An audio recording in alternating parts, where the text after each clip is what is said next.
Stéphane Desaulnois, créateur du site Le Tag Parfait, 300 000 visiteurs par mois, s'oppose à Philippe Di Folco, auteur du dictionnaire de la pornographie vendu jusqu'au Japon.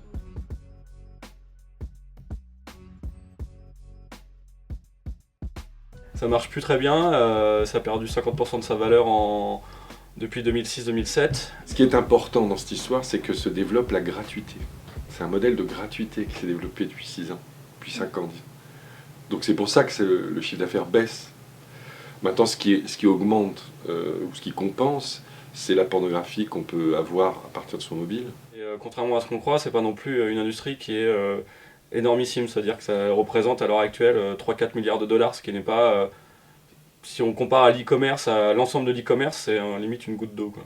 Tout dépend de ce qu'on parle, de quoi on parle. Ce qu'on compare, le e-commerce ne pèse pas grand-chose non plus, dans ce cas-là, par rapport au commerce international, ou à la valeur globale du commerce, vous voyez. Non, le site en lui-même rapporte très peu. C'est très compliqué par rapport à ce que j'ai dit avant, c'est-à-dire que nous pendant longtemps on a pensé que les marques pouvaient aller annoncer chez nous parce qu'on est quand même bien vu, le site est assez soft, mais le sujet bloque. Et ça sera comme ça pendant des dizaines, et c'est comme ça à vie, je pense. Le business internet s'est construit en partie, en tout cas en grande partie sur la possibilité d'avoir accès à du sexe en ligne et de la pornographie vidéo. Le porno, c'est que de l'argent.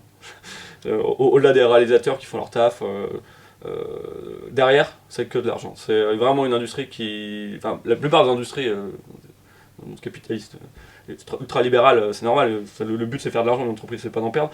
Mais eux, c'est vraiment... Enfin, en tout cas, l'état d'esprit des gens qui sont dans ce business-là, parce qu'il n'y a pas que des producteurs, il y a aussi tout ce qu'on appelle les webmasters, les sponsors, tous les gens qui gravitent autour du porno, dont le grand public n'a pas vraiment conscience.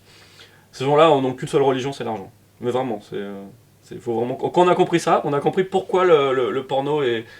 Enfin, la grande majorité du porno est comme il est, c'est parce qu'il y a des gens derrière qui achètent.